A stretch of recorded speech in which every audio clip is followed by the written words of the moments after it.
fait. Et après, il y aura les questions en visio avec grand plaisir. Alors déjà, pour vous dire, on est quand même dans le monde, dans une période assez difficile. Moi, j'ai choisi d'être authentique, de répondre aux questions, de transmettre aussi mes informations. Et en effet, quand je suis tombé sur cette info assez forte et je voyais que personne n'en parlait, n'en discutait, au moins dans les médias, eh bien, je me suis dit, ça fera en ce début d'année un petit peu de sourire, un peu de bien aux supporters de l'OM.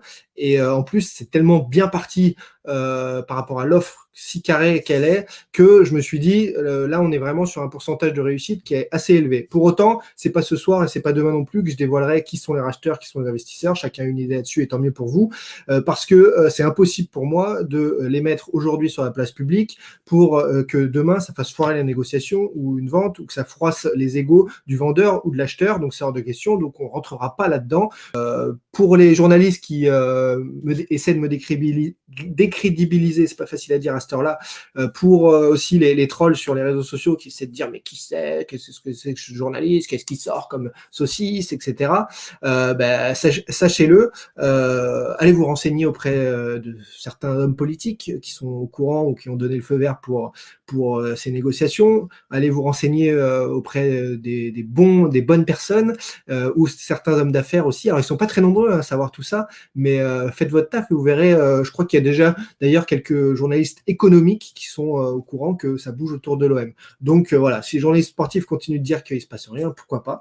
Mais ouais, on va y répondre dans un instant à cette question. D'abord, il y en avait juste une autre. C'est une question de King Husk sur Twitter. Sans Coupe d'Europe, y a-t-il rachat quand même? Oui, ça n'a aucun lien. Si l'OM finit 8e de Ligue 1 cette saison, les acheteurs, ils sont quand même là pour acheter au tarif où ils l'ont annoncé la fin d'année 2020. Il n'y a aucun problème, même si l'OM n'est pas en Ligue des Champions. Peut-être que ça les arrangera même pour faire une grande saison l'année prochaine. Donc, sans Coupe d'Europe, oui, il y a potentiel rachat quand même. La vente du club se fera quand?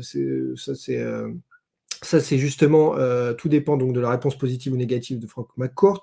Comme je vous l'ai dit, allez, 15 février, 15 mars, réponse. Ensuite, on rentre dans quoi? Dans un mois environ de négociations exclusives et secrètes, où on ouvre les comptes, on vérifie tout et on boucle le deal.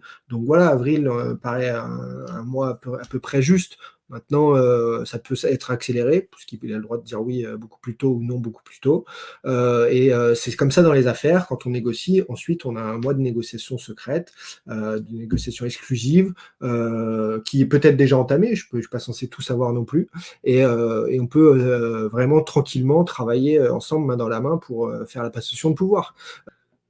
Les comptes, tu les ouvres pas avant, Thibaut? Non, bah non, t'as pas le droit en fait. C'est comme si moi demain, par avocat, j'adressais une offre de rachat à McCourt, qui disait bon pourquoi pas, et je lui demandais bah, ouvre-moi les comptes tout de suite, mais c'est pas possible, sinon ce serait trop simple. Il faut vraiment avoir un sérieux, être rentré dans des négociations beaucoup plus abouties. Voilà, tous ceux aussi qui me disent ah ouais mais du coup tu vas te gaver sur YouTube.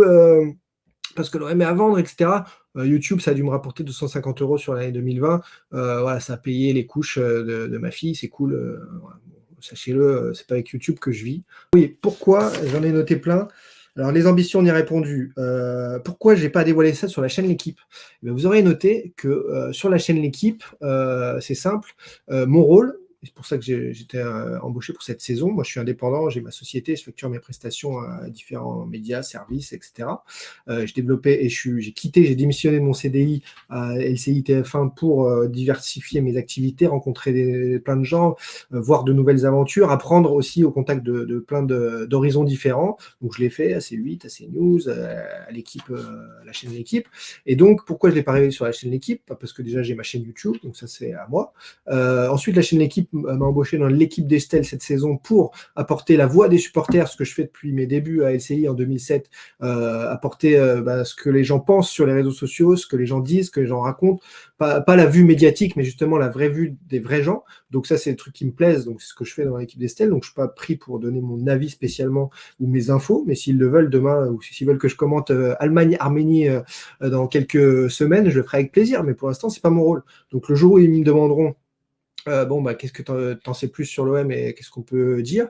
Et bah, je le révélerai avec plaisir. Aujourd'hui, ce que j'ai révélé et j'en ai discuté, c'est pas assez encore pour qu'eux, en fassent, leur gros titre parce qu'en effet, je refuse de griller, certains, enfin les acheteurs notamment, pour le bien des négociations et que ça aille au bout, parce que j'y crois, dur comme fer et je vous dirai tout. Du coup,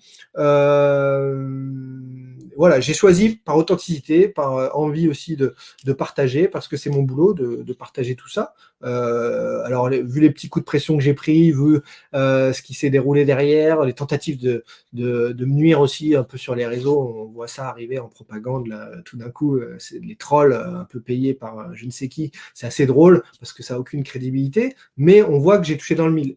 Un ou plusieurs repreneurs, c'est un repreneur, voilà, accompagné d'une bonne fortune, mais il faut toujours une tête quand il y a un investisseur. S'il y en a plusieurs, ça marche jamais. Voilà, c'est